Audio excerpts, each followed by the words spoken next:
You know that feeling all too well, don't you? You finish lunch, and by 3 p.m., you're digging through your desk drawer looking for a candy bar just to keep your eyes open. Or maybe you started eating healthy, cutting out desserts, yet that number on the scale has not moved in months. You feel hungry all the time, irritable, and honestly, quite defeated. You've been told, just eat less, move more, but that hasn't worked either. Here's the actual truth you need to hear. You are actually not failing. The advice you've been given is failing you. I'm Belinda Dow, a registered dietitian, and welcome to my channel. Let me break down the science for you.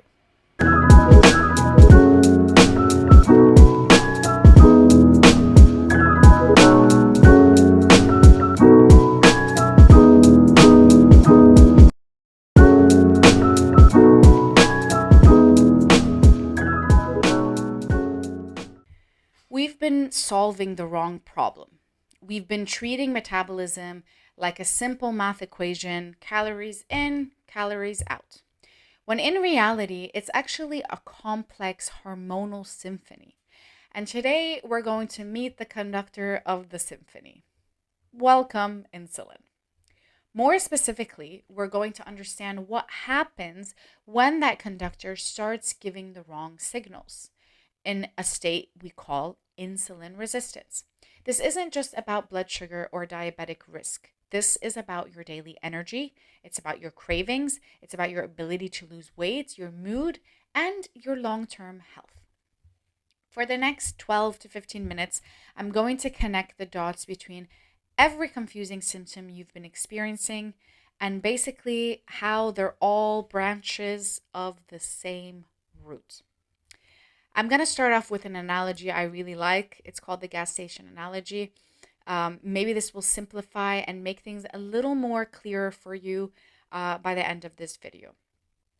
Imagine that your body is a city. Your cells, your muscles, your brain cells, your liver cells, they're all individual cars that live in this city. They need fuel to run, obviously. Their preferred fuel is what we call glucose, which comes from the food that we eat. Now, after a meal, glucose enters the bloodstream. So picture this as the fuel delivery truck arriving at the city gates. It's unloading its cargo of gasoline into the main storage tanks. The main storage tanks are our bloodstream. Here's where our key players enter. Insulin. Insulin is the gas pump attendant. His job is essential and quite simple. Okay, he hears the fuel truck arrive, grabs the hose, and goes to each car, unlocking the gas cap and pumping fuel in. The glucose gets into the cells, they convert it into energy, and the city hums along perfectly and peacefully. But when we have insulin resistance, something goes wrong with the cars. They stop responding to the attendant.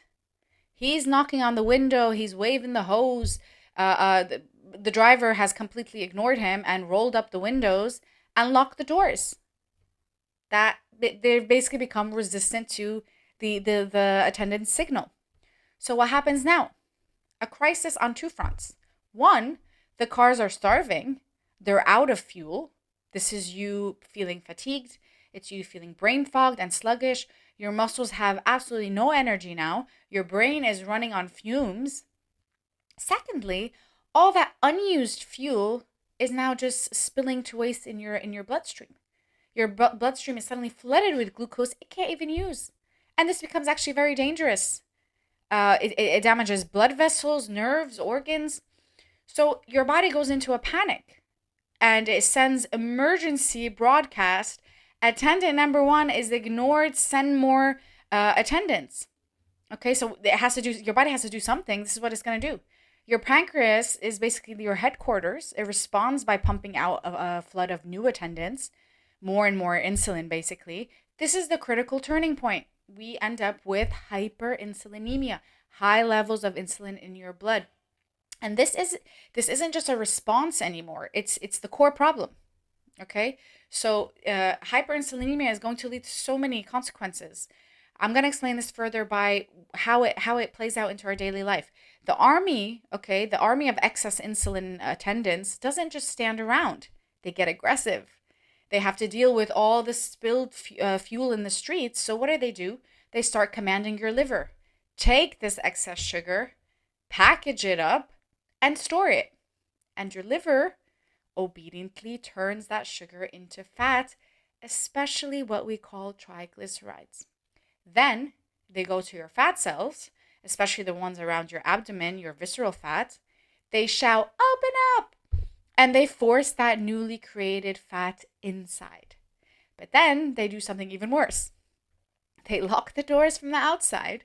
They tell those fat cells, do not, under any circumstance, release this fat for energy. Hold on to it forever.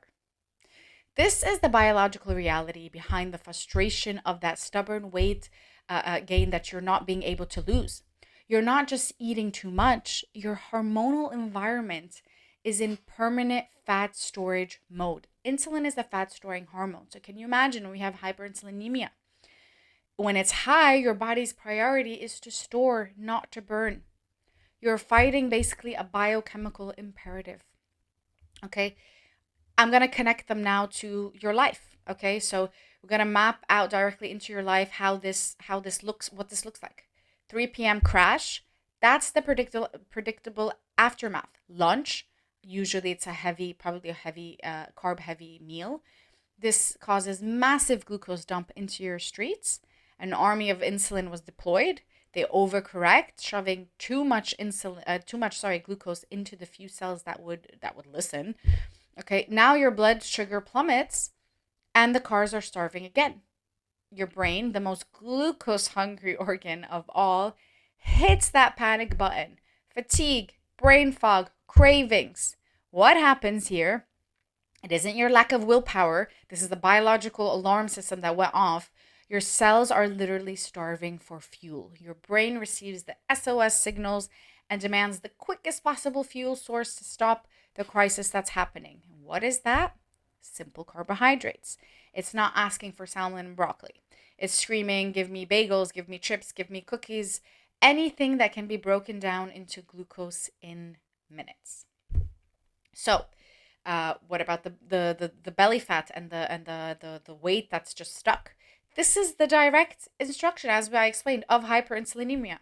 It's shutting energy into fat cells and closing the door shut. Even we have other symptoms, not always, but sometimes insulin resistance. You see skin tags, you see dark patches, you see high blood pressure, you see PCOS symptoms. These are all downstream effects of this metabolic, if you want, traffic jam and the inflammation, the inflammatory chaos it creates. Now, what I want is for you to shift your mindset just a little bit. If you've been blaming your willpower, your discipline, or your body for betraying you, I need you to hear this. I need you to stop and think of it in a different way. Your body is not broken. It is behaving perfectly logical given the signals it's receiving. The problem is the signal. The problem is the broken communication between insulin and your cells. So trying to eat less and move more without fixing this broken signal, it's an impossible situation. You're not going to get through in this way. It's exhausting, it's demoralizing, and it's ultimately futile. The goal is not to fight your body into submission. The goal is to retune that signal. It's to heal the communication so that your body naturally wants to move forward, energy balance and health.